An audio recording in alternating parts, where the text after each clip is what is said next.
we're still getting some, and if everything else fails, I'm still available. Yesterday was something else. I was not available because Uncle Southern California Edison decided to shut my power off all day long. So anyway, we also have, before we introduce our guest speaker, and we have a man who would like to address you on another issue, so I'm going to introduce Brian Carr, please.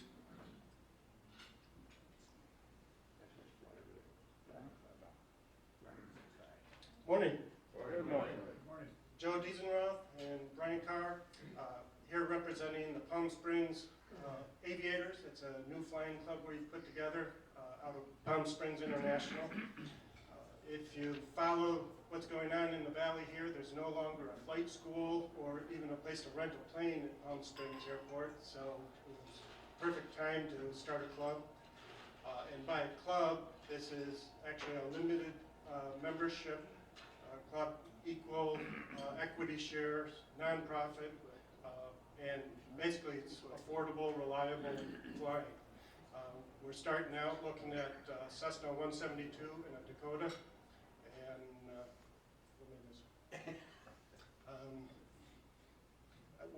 we're looking for you guys to help us spread the word for getting members.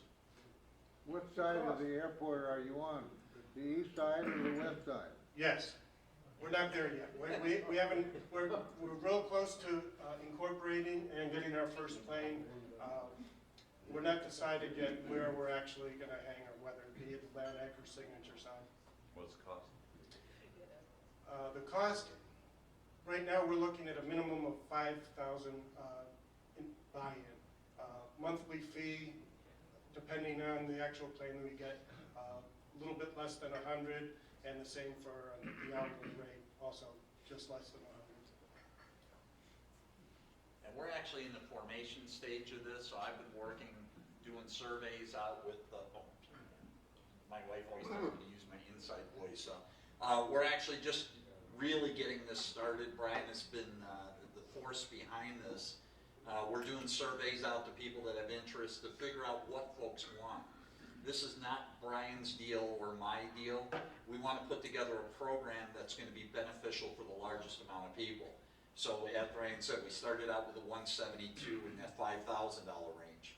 There's some folks that have expressed interest in going to a little bit more expensive airplane, a little newer airplane, which would facilitate a higher buy-in. Literally brand new. So your question about what side are we on? We're going to go where we can get the best value. Same with the airplane. And it's really going to be based on what folks want. So today, if you're not flying, if you've been used to renting a plane, like Brian said, there's no flight school. There's no place you can even rent an airplane in the Palm Springs area anymore. We're going to have a private club situation, a flying club situation, where you'll have access to a well-maintained airplane that you go get that $100 hamburger or take the grandkids up for a flight or something like that. So if anybody has any interest, I know Brian laid out flyers on the table. Give us a call. We'll get the survey out to you, get your input, see if you know where your interest is. And certainly being in the community, share it with other folks. Let them know that this is available, because that's the hardest part, is getting the information out. So we appreciate you guys giving us a few minutes to do that. Any other questions? Thank you.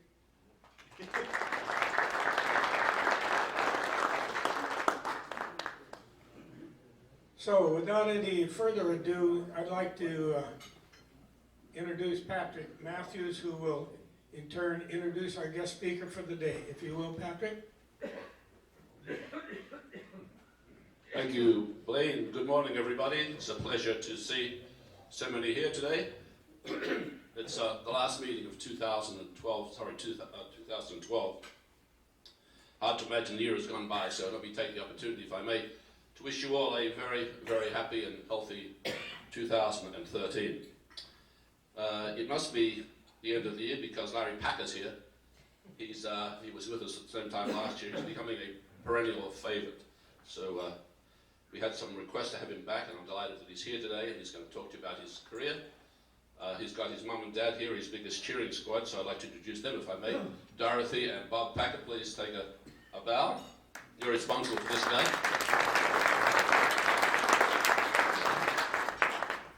We'll kick off the new year with another favourite, Mr. Bert Rutan, who happens to be sitting down here at our table. So, Bert, we're looking forward to seeing you speak in January.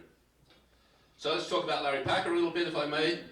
He was a graduate from San Diego State University, and he was commissioned Navy Ensign in September of '82 through the Aviation Reserve Officer Candidate School in Pensacola, Florida.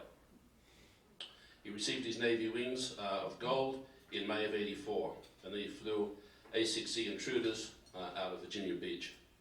He transitioned to F-18s after doing a stint on the USS Saratoga and the USS America. He transitioned to F-18s aboard or at the Naval Air Station at Cecil Field in Jacksonville, Florida. In 1992 to 1993, he flew for the Blue Angels as the number 2 slot, and flew the 2 years of that air show season, and then back to F-18s at Lemoore up here in California. He completed his final deployment aboard the USS Constellation. He then transitioned, because he hadn't had enough flying in the Navy, so he then transitioned to the Air National Guard at Oregon, at Kingsley Field at Klamath Falls. He flew as instructor in F-16s and then transitioned to the 114th Fighter Squadron flying F-15 Eagles in 1998.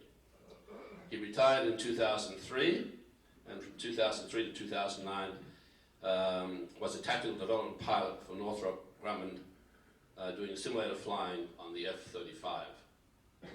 So for some real excitement in his life, he then decided to join Alaska Airlines flying Boeing 737s, where he is today. So please welcome Larry. He's a man with 5,000 flight hours and 600 aircraft carrier landings. And he's going to talk a little bit about his career. So if I haven't preempted him, come on up here, Larry. Thank you. Now, Kelly told me that they're going to film this thing. So for anybody that has questions, make them smart so we don't look dumb. Here. First of all, I want to thank my mom and dad for coming. It's always great having them here. My mom makes me a little bit nervous, though. I was like, good for your mom. Also want to thank Sergeant Major Dave Danford. He was, this is a guy you want to talk to. When he was in Vietnam, in his Marine unit, his first lieutenant of his platoon, I guess it would be? Company. Of his He company. ended up being the company commander because the captain got medevac. Was a pretty good guy that we would all know of as Fred Smith, the CEO of FedEx. This is a guy that knows him on a personal level. Probably saved his rear end a couple of times, so. Yeah, I saved his butt a couple of times. I want to thank Patrick for asking me back. I want to really thank Dr. Gubin for getting me involved with this group of reprobates. Tom Ackland for letting me fly the first time ever in an open cockpit airplane. That was great. And Patrick and I talked about this, about what would I come up here and talk about for a second year in a row. And you know, I thought, well, the problem with us being pilots is, you know, everything I told you last year was a bunch of lies, right? And I can't keep my lies straight. So I'm not going to talk too much about the Blue Angels. What I thought I would just talk a little bit about was what it was like in the Navy, and then transitioning to the Air Force, and then further transitioning to the private sector flying.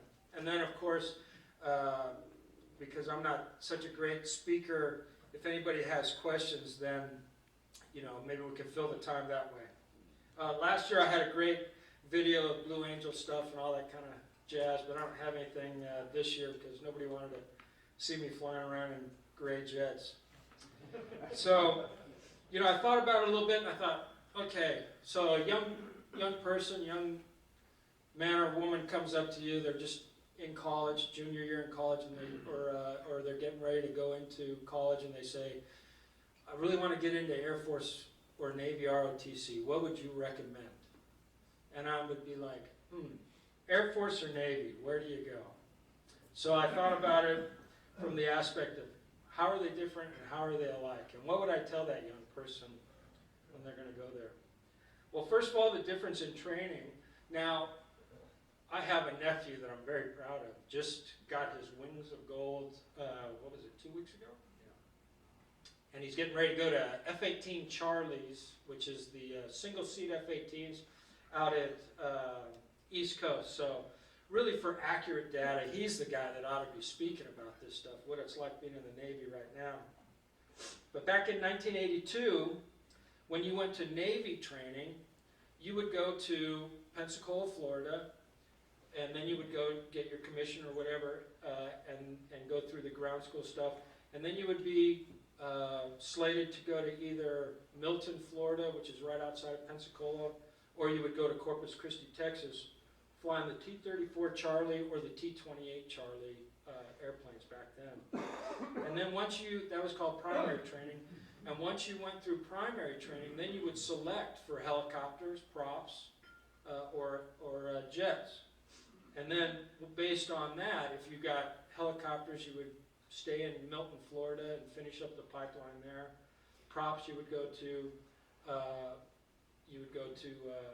Corpus Christi, Texas, and fly the King Air. And then if you went jets, then you would go to Beeville, Texas, or Kingsville, Texas, or Meridian, Texas. So that's what you would do in the Navy. The difference being, in the Air Force, everybody did the same thing. And I know there's probably Air Force and there's Navy guys out here that know this stuff. But the Air Force, you went right in from college, whether you went to the Air Force Academy or whatever, you would go to the T-37, which I think they call it the Flying Dog Whistle. I think that's the proper name for it. At least that was our name for it, because it had such a high-pitched whine when it would be started up. And then once you finished that, then you would go to T-38s. And then when you got your wings, that's when they would tell you you're going jets, helos, props, whatever you were going to do. So everybody did the same thing. So now I think it's still pretty much the same. However, present day, they're doing a lot more joint training. My mom and dad, they just went and saw my nephew Austin get his wings, and I think a couple of the guys in his class probably did even though they're Navy pilots, probably did their training with Air Force guys. And what that tells me is that they're starting to go to more universal type training. They want our Navy and our Air Forces to be kind of the same type of stuff. So once I finished and I got my wings, that's when you're told what you were going to fly. So I got my wings in May of 1984, and they said, we're not really confident you know where you're going, so we're going to put you in an airplane that has a guy that will tell you where to go. Much like being married. So I went to the A6 Intruder out of Oceana, which is Virginia Beach, Virginia, and I found that what the Navy did in those days was you would go to your air wing. So say you were flying, I was in VA-85 off the USS Saratoga. We were an East Coast squadron doing Mediterranean and Indian Ocean deployments. And I found that when you got to your squadron, every air wing has unique operating procedures. So like, if you were going to do say a 30-plane strike into a country to do a strike on them or something, you did it the way the Saratoga did it. You didn't do it if it was the USS Coral Sea that was going to do that same strike. Their procedures would be totally different. And it was really interesting to me because what happened was you found that just doing stuff around the carrier, you had to do it like they wanted to do it. And some of the things that you ought not even have to think about, like they have something called MCON procedures, which is emissions controls. And where this comes into play is the aircraft carrier, obviously as it moves around the world, there's a lot of people that are interested in where that ship is, and those people aren't necessarily good friends of ours. And so in those days, we would always have a Soviet Union destroyer, cruiser, or just one of their ships, even a fishing trawler, that would always kind of try to follow the aircraft carrier around. And so you would have MCON procedures, but every air wing had different MCON procedures.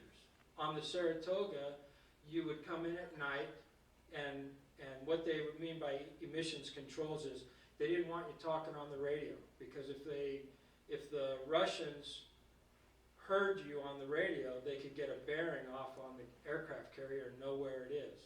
And during the Cold War, that was a big deal. And so we would do stuff that right now I look back and I was thinking about this stuff, and it started bringing me back to some of these MCON procedures. And it's hard to sleep when you realize how foolish we were at times, because what they would do is you would talk to the E-2 Hawkeye, who would tell you where a destroyer was, and from that destroyer, then that would give you a bearing that you would fly to the aircraft carrier, so you would find this thing without ever even talking to anybody. And this is at night with 30 other guys that are terrified, trying to all find the aircraft carrier at the same time.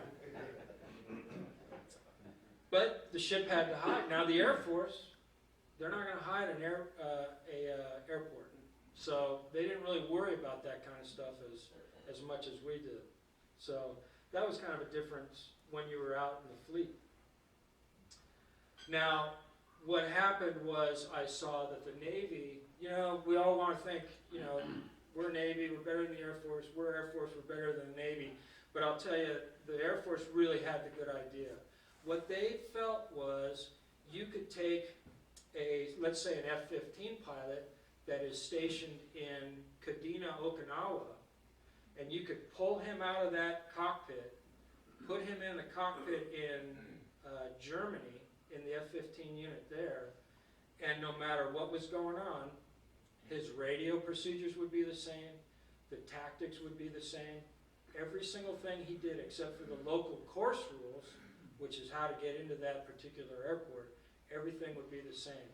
And it made a lot of sense, because the Navy, they were spending so much effort. Every time you had a new carrier air group commander that would come to the carrier, which was how often? Every 3 years, he changes everything. It's like getting a new head coach for your football team. And then all of a sudden you're going from a defense-oriented team to an offense-oriented. Everybody has to learn different stuff.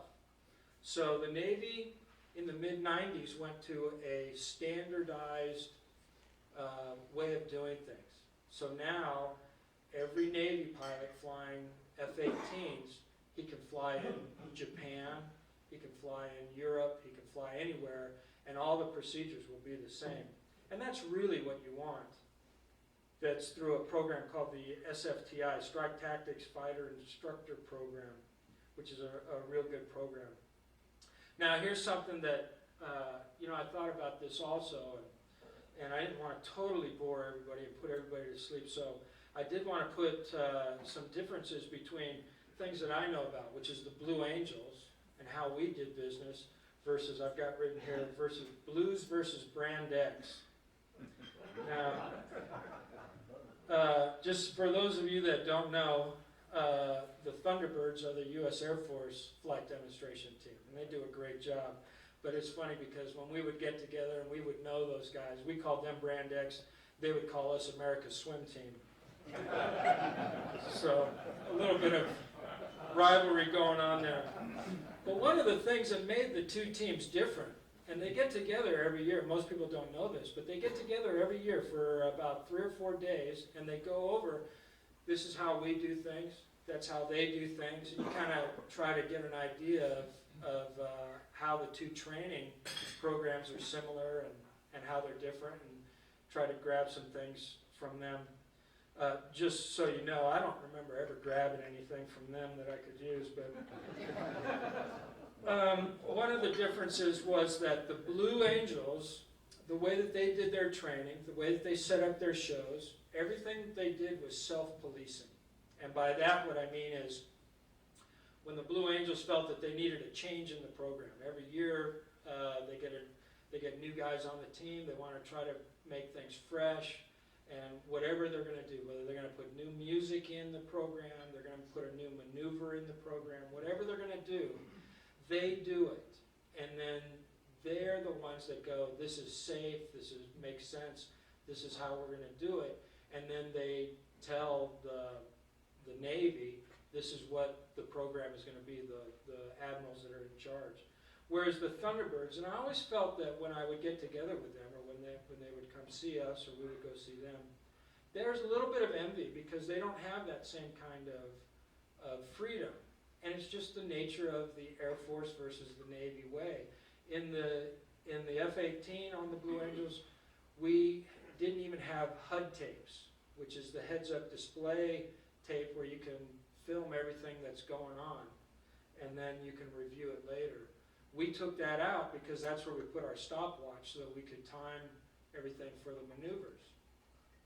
The Thunderbirds actually have that HUD tape or that HUD camera in their airplane mounted on their dashboard. And I can't say that this happens every flight, but it's mandated with their regulations that a flag rank officer that's at least a 2-star or above reviews each of those tapes every day. Now I'm sure that General does not physically do that. I'm sure he has somebody that does it for him. But still, that was a big difference for them. For them, I remember clearly when I went through in 1992 and 1993 when we got together with those guys, they had music in their shows and we didn't. You know, we thought we were a lot better because we didn't, but now we do, so it doesn't matter anyway. Or now the Blue Angels do. But I remember one of the songs in the Thunderbird show was that great song from Chariots of Fire that we would all recognize if we hear it. But it got kind of dated in 1982 because I'm not sure when the movie came out. But probably, I think I saw it in college in like 1981 or 82. And the Thunderbirds were so upset, the pilots, they couldn't get it out because the generals liked the song. And they were kind of the mindset of, hey, we're flying the show. We know what we're trying to do and who we're trying to touch out here. Let us put the music in there. Now, I don't know, those guys, they probably would put in an area from, some kind of crazy opera anyways, but who knows. But anyways, that's one of the differences to them. Now, after my Blue Angel tour, I went back to the fleet and I was flying F-18s. And that's really when I got into this FSFTI program where I saw that the standardization that the Air Force did was coming to the Navy, which was a great thing. So now you'll find that the difference between the Air Force and the Navy, very, very close. In fact, that's right about the time that I left the Navy and went into the Air Force and got into the Air National Guards in Klamath Falls, flying the F-16. Few things struck me right off the top of the chart when I first got into the Air Force. First thing is, what's up with the blue hat? It doesn't even match the uniform, but that's okay. The thing that I thought about when I first got there, I thought, okay, these guys don't know me, they don't know anything about me. You know, I know that they're Air Force, they're kind of uptight. So I walk in and I said, the first thing I'm going to do is I'm going to change my Navy wings to Air Force wings. Didn't know that it was going to cause such a stir in the unit. But I went into the life support guys, the parachute rigger dudes, and I said, hey, can you make me a set of Air Force wings? The first thing they asked me is, which ones do you want? The one for an Air Force pilot. Well, the thing is, I didn't know it at the time. And you got to understand, I've been flying for 17 years at this point. I didn't know that there was a difference in the wings in the Air Force. I don't know if many of you know, but the first set of wings you get is just a regular pilot's wings. And then when you get to a certain number of flight hours, time in grid, whatever it is, then you become a senior pilot, and then you'll see a star above those wings. And then you really get good, and you get a lot of flight time in. Then they put think it's like a toilet bowl thing over the star. And those are called command pilot wings. So I said, hey, I don't know. You know, I said, here's my training record, just give me whatever wings. I don't care. I wasn't trying to impress anybody. I just want to be able to go fly. And so they came up with the wings, and I walk out into the squadron, and you know, I'm introducing myself, and the first thing, guys were saying like, oh, nice, Benedict Arnold, huh? Got rid of your Navy wings, I see how you are, and turncoat, you know, and all that kind of stuff. And I said, you know, I thought, okay, these guys are, all right, I got to stop you guys 1 second here. Do you guys all remember a guy named Joe Montana? They're like, oh, yeah. And I said, you know, the guy was probably you know, until Tom Brady and Peyton Manning and these guys came along, he was probably the best quarterback we've seen. And I said, you know, so he takes the 49ers to all those Super Bowls. He's the MVP of all those Super Bowls. Probably, I still think he's the greatest quarterback that played in the NFL. And then like all people, he got older, and they shipped him off to the Kansas City Chiefs. And they go, yeah, so? And I said, well, you didn't see him running up and down the sideline on the Kansas City Chiefs sideline with a 49ers ball cap on. He wore a Chiefs ball cap. Why? Because they were paying him. And that's how I felt. I just wanted to fit in. So the other thing that I found about the good news is that the sense of humor, the sense of cruelty that we have as military pilots was alive and well. I remember when I first got there, they asked me what my call sign was. And I thought I had been Fudge Packer for the last 17 years in the Navy, which is a call sign you do not want to have in a predominantly male-oriented society of warriors. And I thought, this is my chance. These guys don't know me. So I said, my call sign? He-Man of the Universe, of course. I said, but you can just call me He-Man. Well, it took about 5 seconds. They said, okay, Fudge. We'll just, how about if we just stick with that? But I found that going from the Navy to the Air Force really wasn't as hard as I thought it was going to be. The tactics were all the same. The distances between the combat formations were exactly the way that they were in the Navy. I was very comfortable with that. The altitudes that you flew, the dive angles for releasing bombs were the same. The way you fought air-to-air combat was the same. Tactics were all the same. What I had trouble with was the verbiage. It was just like learning a different language, because in the Navy, 4 airplanes flying together is a division. 2 airplanes flying together is a section. In the Air Force, it's a 4-ship and a 2-ship. It's a 2-ship formation takeoff. In the Navy, it's a section go. And in the heat of battle, I'd get out there. If I was leading a flight, I would just go, okay, section go, this, that. And these guys would just look at me like, I don't know what you're talking about. You know, and they would just stop. I remember one time, and this is the final story, and then we'll go ahead and open it up to questions. But I remember when I was getting my instructor qual in the F-16, and it was the first opportunity I had to have another instructor acting like a student in the airplane. And we're climbing up to fight the F-15 guys out of Portland, Oregon. And it was kind of a crummy day where the weather wasn't too bad, but there was a few layers as we went on up.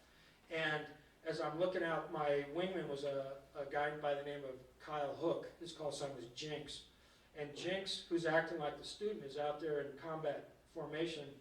He's about a mile abeam me. And we're getting ready to go into these clouds, and I'm looking at him, and I'm looking at him. Poof, we both go into the clouds. And I'm thinking, what the heck?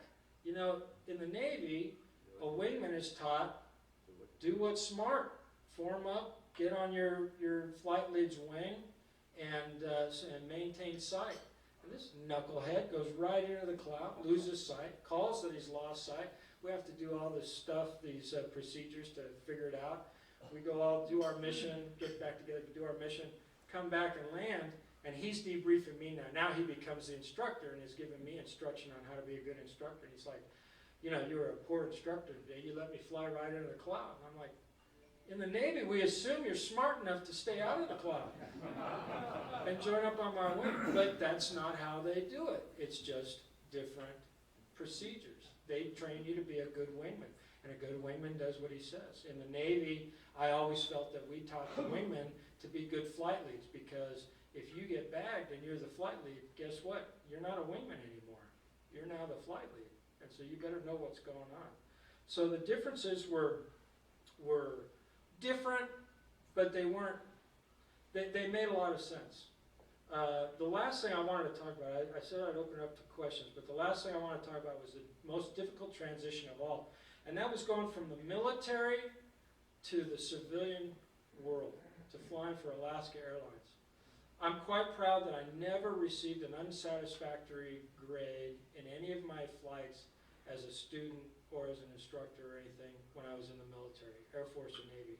Now, that's not to say I didn't have some pretty poor performances that I deserved them. I'm not stupid enough to think that. But I guess I was a nice enough guy that guys didn't want to hammer me. But when I went to Alaska Airlines and I got into this training program to learn how to fly the 737 and be a good first officer, which is what I am now, the guy in the right seat, boy, it was tough. I'll tell you what, I thought I was going to fail. I would call my wife weekly and say, I'm not cutting it. I don't know how these guys do this stuff. And the problem was you come from single seat. I would get in trouble because we'd be in the simulator and I'd be flying along doing my thing, and I'd reach up and I'd throw the gear up and they'd stop the simulator and go, oh my God, what are you doing? You know, you have to ask to put the gear up, and I'm like, it's right there. It's 2 feet in front of me. I can get it. In fact, it's harder for him to reach over and get it, for crying out loud. No, you got to learn to play well with others. So that was the biggest thing to overcome.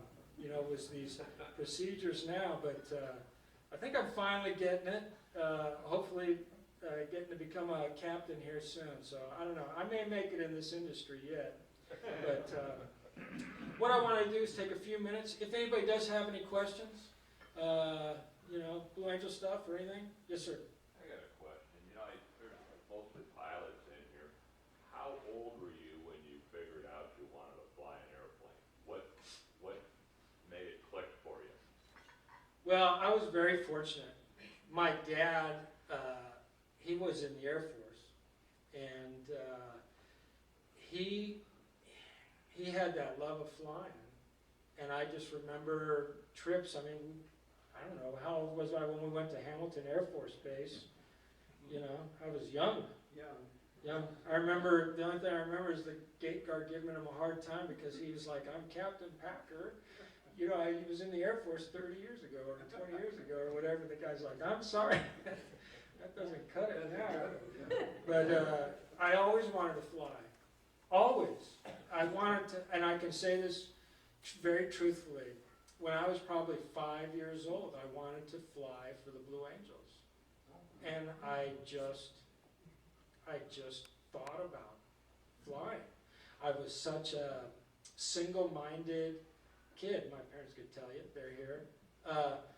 I never drank, I never took drugs because I thought that they were going to ask me if I'd ever smoked marijuana. And they would know if I said no that I was lying.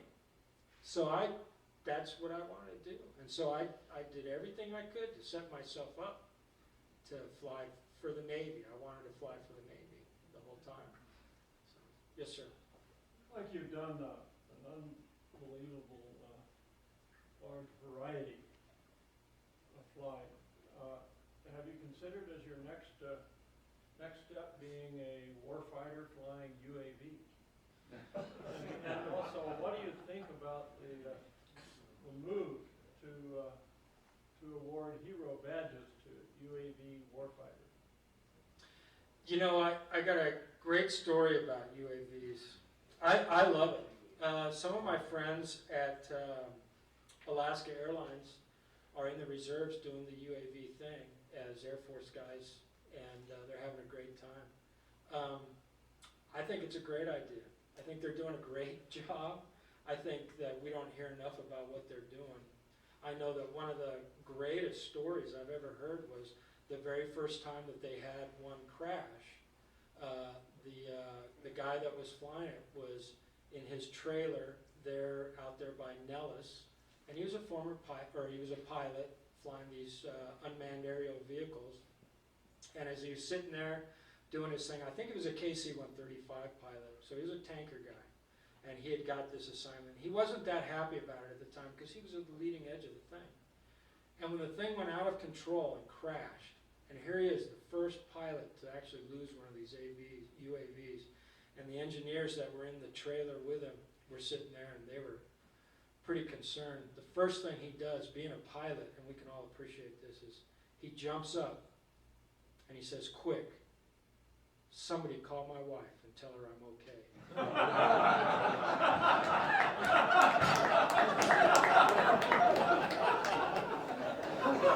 Yes, sir.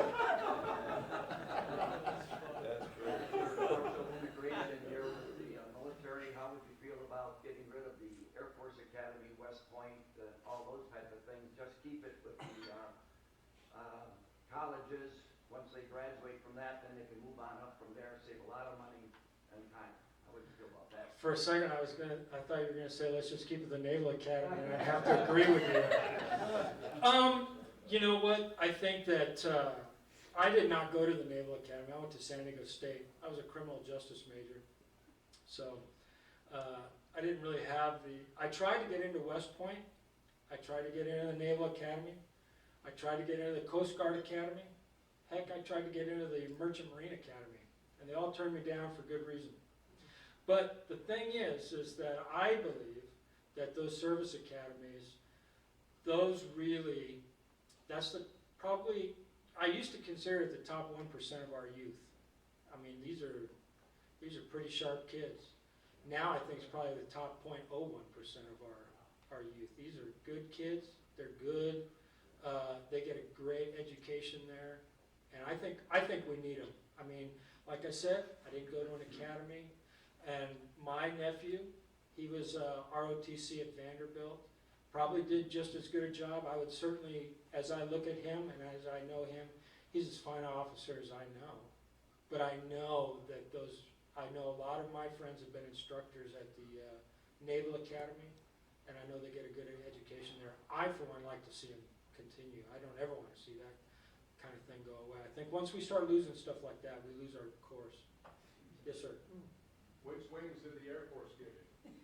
Oh, the one without the toilet bowl. And then I got the star, which I thought was pretty cool.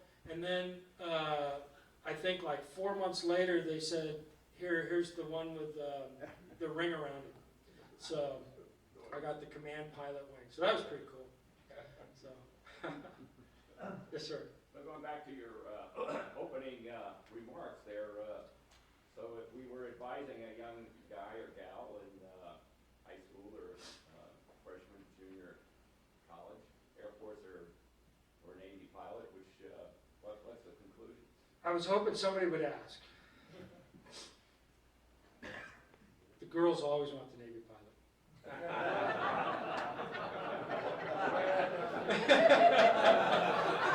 Well, she knew you before you went into the Air Force, Dad. Sorry, she was hoping. I have a daughter who's a Navy pilot.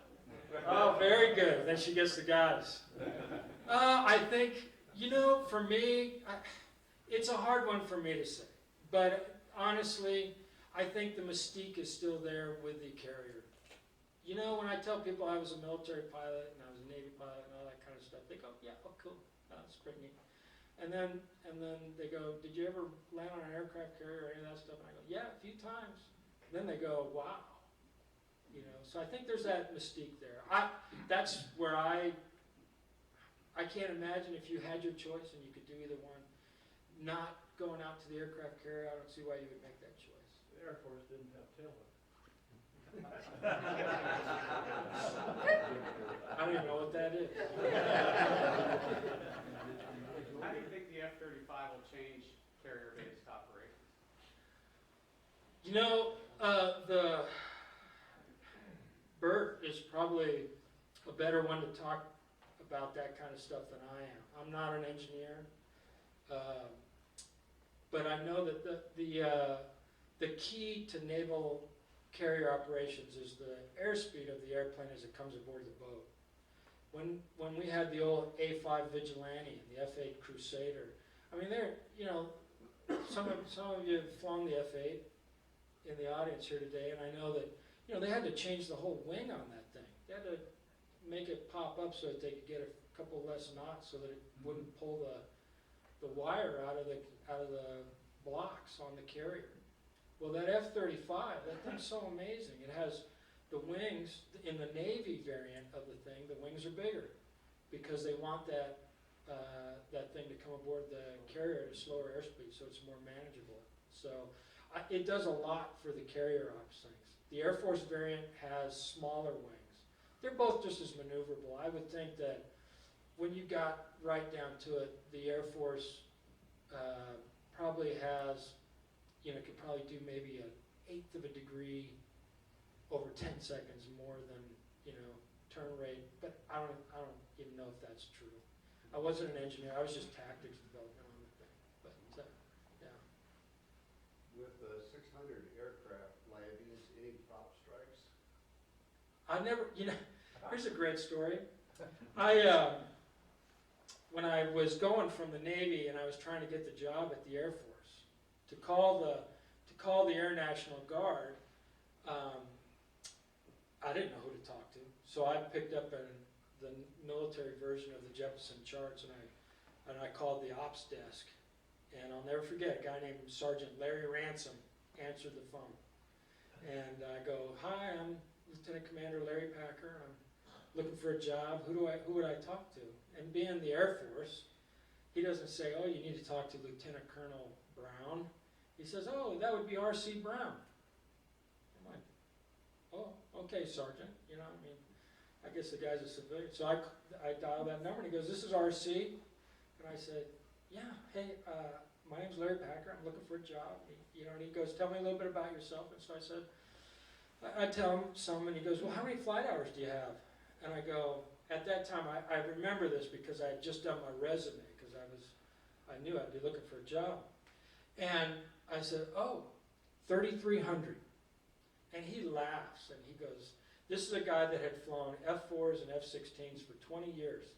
And he laughs, and he goes, no. I mean, how many tactical jet hour flights do you have? Flight hours do you have? How many? I don't care about props and stuff like that." I go, "Oh, jet time, not prop time?" He goes, "Yes." 3,200, 930. And he goes, "How old are you?" And I said, let's see, what was I at the time? I think I was 40, 37, I guess. And he goes, "God, I've been flying for 20 years. He goes, "I don't have that many flight hours." And I go, "Well, I've been very fortunate." And he said, "Okay, well, let me send you a application, fill it out, send it back with a resume." And then 2 weeks later, I get a call, and my wife says, "Larry, the phone." So I get on the phone, and the guy goes, I go, "This is Larry Packer," and he goes, "This is R.C. Brown." I go, "Well, hey, how you doing, sir?" He was the ops group commander at the time. He goes, "You're a jerk." And I go, "I am a jerk, but how do you know that?" And he goes, "You didn't tell me you were a Blue Angel pilot." I go, "You didn't ask." So, that was the thing about the flight hours. Yes, sir. I'll take a couple more and then I'll stop on. You flew out of Cape Falls, you said the F-18? I'm sorry? You flew out of Cape Falls, you say the F-18? Cape Falls, that was Air Force. When I got there, it was F-16s. They had started out in F-4s. It used to be an active duty Air Force base. But you said you went against out of Portland, the F-15s? Oh yeah. How did the plane stack up? Oh gosh, that's a great question. I get asked that kind of stuff all the time. After flying, I'll just talk about the fighters that I flew. I have 2,100 and something hours in the F-18. But most of that time was just smiling. That was the Blue Angel stuff. And then I have 1,200 hours in the F-15.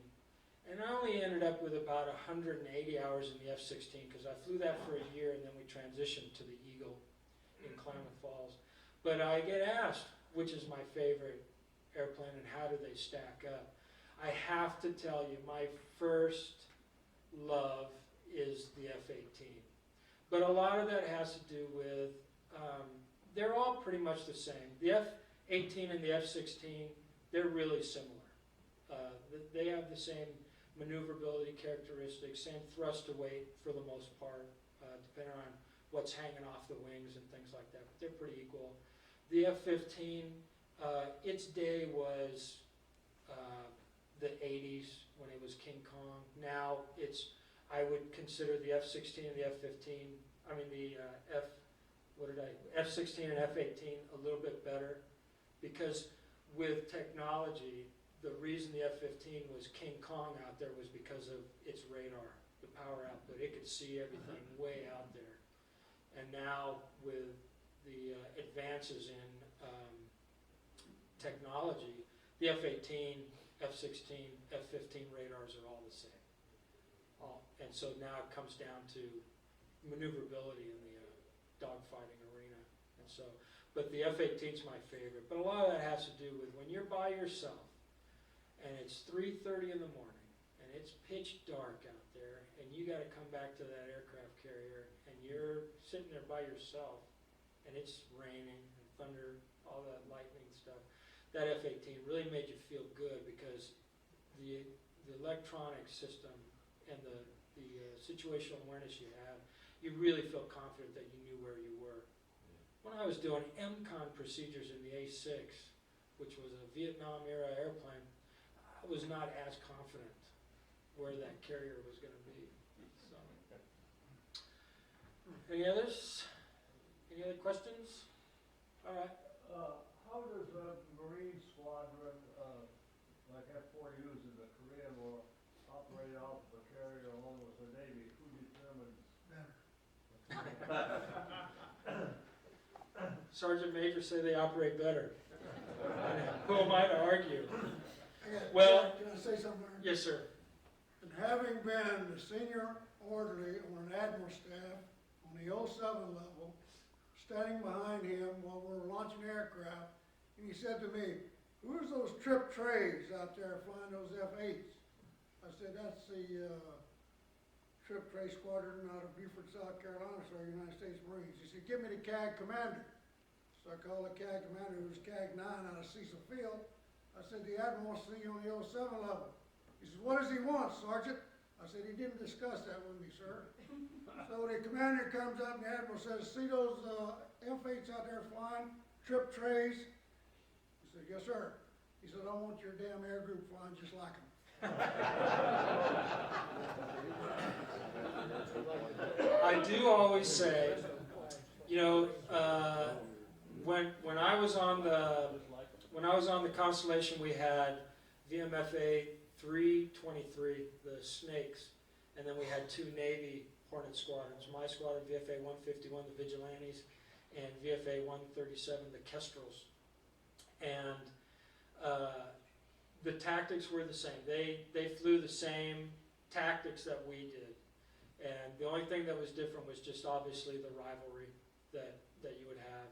You know, you knew for a fact that Lieutenant Colonel Flocker was his name, the commanding officer. I'm sure he discussed with his men a few times, "I don't want to come in second, and I don't want to come in third on any of these competitions." So they do good. Yes, sir. One quick correction. 323 is not the Snakes. They were next to us in Vietnam. They're called the Worms.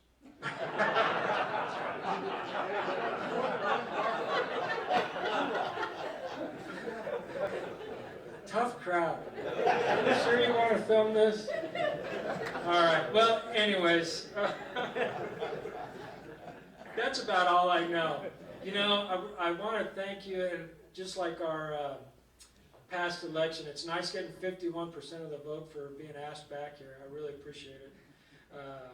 You you know, if I do get asked back, I'll talk about the Blue Angel stuff next year if you want me to. Then maybe we won't remember that stuff so much. But thank you so much for having me.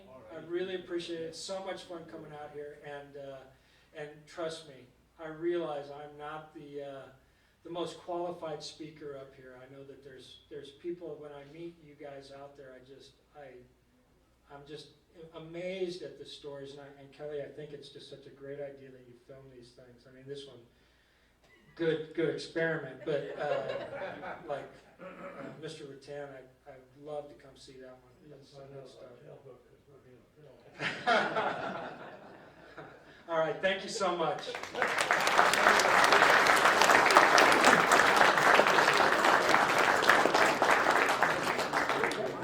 Thank you, Larry, and so much for the not being a good speaker, huh? Again, we thank you. It's great to see the place full again, and it's going to be a lot more so next time. Remember, if you will, for those of you who may have forgotten this, that with the exception of November, which was really messed up, it's always the last Thursday of every month. And again, I remind you, if all else fails, when you're trying to log into the website, either give me a call or send me an email. Thank you for attending. It's been a great program. We have a poster for the speaker. Would everyone please be gracious enough to stop by